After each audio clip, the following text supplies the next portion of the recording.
Just like with the cranial nerve chapter, when we're talking about the brainstem region, we're really going to talk about basic function, basic structures, and disorders of the brainstem. So we're not going to go into the level of detail that is in the book. The learning objectives really be able to describe the basic functions of brainstem structures, including the reticular formation, the pons, medulla, and the midbrain, and to list and define the 4Ds of brainstem dysfunction. So once we start getting up towards the brain, a lot of the categories, the symptoms of dysfunction have little mnemonics built into them so you can remember them, which is lovely. Nice way to remember them. So the brainstem is superior to the spinal cord and inferior to the cerebrum. So you can think of it, if you think of the cerebrum as sort of being a flower, like the cerebral cortex, or maybe like a cauliflower, the brainstem is the stem of the flower. So that makes it easy to remember. So from inferior to superior, it's made up of the medulla, which is short for medulla oblongata, the pons, which is the Latin word for bridge, and the pons consists of a lot of axons bridging the cerebellum to the cerebral cortex. So that makes sense for pons function.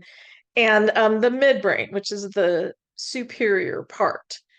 The connections of the cranial nerves are in the brainstem. So you don't have to remember this, but it's just a way to remember the connections of the cranial nerves. It's the 2-4-3 rule. 2 cranial nerves connect with the midbrain, 4 connect with the pons, and 3 connect with the medulla. You don't have to remember that, but there it is. There it is if you want it. But all of that, the cranial nerves all branch off of the brainstem. So there are vertical tracts that run through the brainstem, sensory, autonomic, and motor vertical tracts. So when we were talking about vertical tracts earlier in the quarter, some tracts continue through the brainstem without alteration. They just cruise on through. The brainstem just acts as a conduit. However, if you have some kind of disruption in the brainstem, that can affect sensory, motor, and autonomic issues, function. So it's when you think of the pons as a bridge, that makes sense. It's just a conduit for the tracts to run through to get up to the brain. The reticular formation lives in the brainstem. It is a complex neural network that includes reticular nuclei and their connections, and ascending and descending reticular pathways. The reticular formation integrates sensory and cortical information, and it regulates somatic motor activity, autonomic function, and consciousness. So a lot of our awareness and alertness and consciousness is mediated by the reticular formation, and it helps to modulate nociceptive pain information and regulate neural activity throughout the central nervous system. One of the functions, one of the attention functions of the reticular formation, you can sort of think of it as whether you're aware of things, because we're getting a ton of sensory information in all the time, and we can't be 100% aware of it all the time. I think with people who have ADHD, they're aware of more sensory input, and so it's distracting, right? With all that sensory input. But the reticular formation, its normal function, it sort of filters out what's important and what's not important. And we've all, I think, experienced sort of a little bit of how the reticular formation works when something sort of gets pulled forward into your awareness. So, like, say you buy a new car, and all of a sudden you notice around town there are tons of other people that have that same car that you never noticed before. But now you're noticing because it is sort of bumped up in your awareness. So the reticular formation is taking the sensory information that you're normally ignoring and making you pay attention to it. So that's one way to think about it. The ascending reticular activating system regulates consciousness, which is basically your awareness of yourself and your surroundings. So when we are assessing people's level of consciousness in the hospital or in the clinic, um, we're saying, are they aware of themselves? Are they aware of their surroundings? Are they alert? Or can they pay attention to things? And so we're sort of assessing their um, ARAS, ascending reticular activating system. So the consciousness um, is our awareness of ourself and surroundings. It governs alertness, sleep, and attention. And the brainstem components that are involved in this are the reticular formation and the ascending reticular activating system. So the medulla is the next part that we'll talk about. So in these diagrams from the book, they show the little cross section of the brainstem and where this cross section comes from. So you can see that, and I don't expect you to know all the individual little nuclei, but you can see that there are tons of little functional areas in the cross section of that brainstem. So the medulla contributes to controlling head and eye movements. That's important. Coordinating swallowing, that's important. And it helps regulate cardiovascular, respiratory, and visceral activity. So if you have a stroke or something that affects the brainstem, it can affect vital function. So in pathophysiology, when we talked about the regulation of cardiac rate and force of contraction, that regulation is coming from the medulla. The pons processes motor information from the cerebral cortex and forwards that information to the cerebellum. And then the cerebellum processes it and sends it back. So the pontine, which is the adjective form of pons, cranial nerve nuclei process sensory information from the face. So sensory information from our face is pretty important because a lot of what we're perceiving of the world comes from that. And it controls the contraction of muscles involved in movements of the eye and chewing. So that's pretty important for survival. The midbrain is the uppermost part of the brainstem, and it connects the diencephalon and the pons. There's a cerebral aqueduct, which is a small canal through the midbrain, which joins the third and fourth ventricles, which contain the cerebrospinal fluid.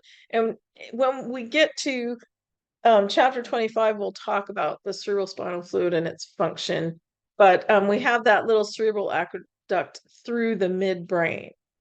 And obviously lots of other stuff going on there too, but we're just hitting the high points. The cerebellum, we're getting input and output connections with the brainstem. So that's all those axons running through the pons.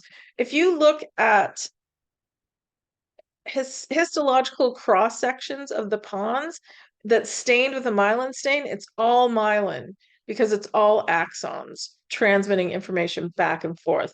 The cerebellum and the brainstem are they're next door neighbors, and they're really close to each other in the tightly confined space of the posterior fossa.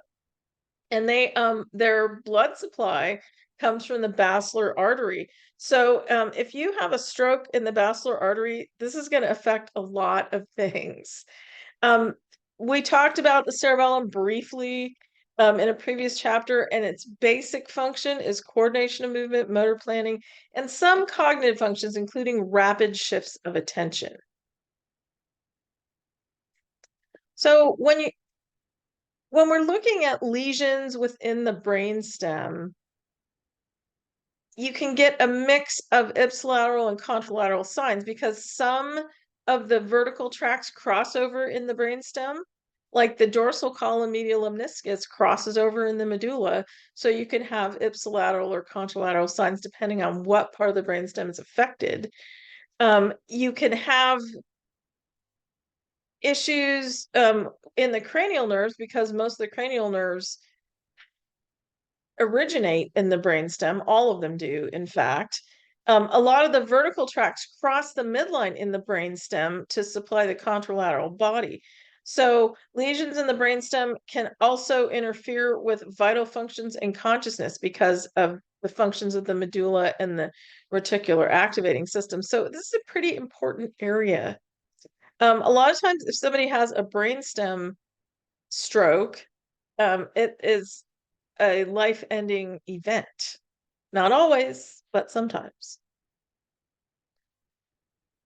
So disruption of vital functions secondary to brainstem damage can cause the heart to stop beating, the blood pressure to fluctuate, and breathing to cease. Those are all pretty important because areas in the medulla and pons regulate those vital functions.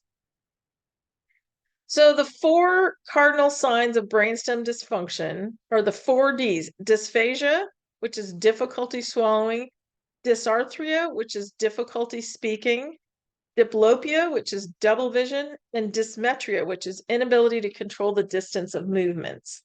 So those four things together are the cardinal signs of brainstem dysfunction: dysphagia, dysarthria, diplopia, and dysmetria. So those would be a good thing to memorize.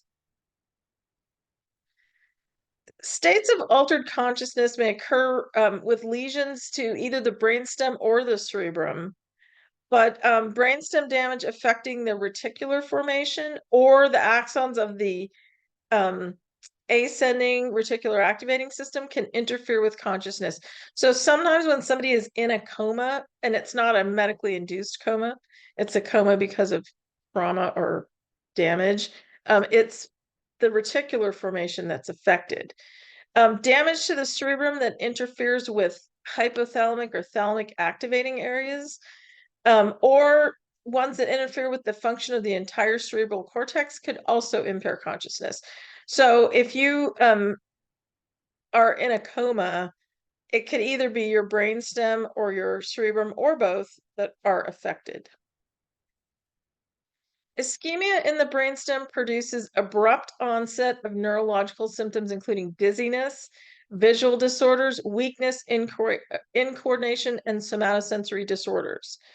The vertebrobasilar artery is part of the blood system in this area. And if there's vertebrobasilar artery insufficiency, you can get transient symptoms of brainstem region ischemia when the neck is extended and rotated. That's not good. Sometimes it's like just dizziness and visual disorders, and then when you put the neck back in a neutral position, they go away. They're transient symptoms. So that's one thing that PTs will often screen for when they're doing cervical treatment.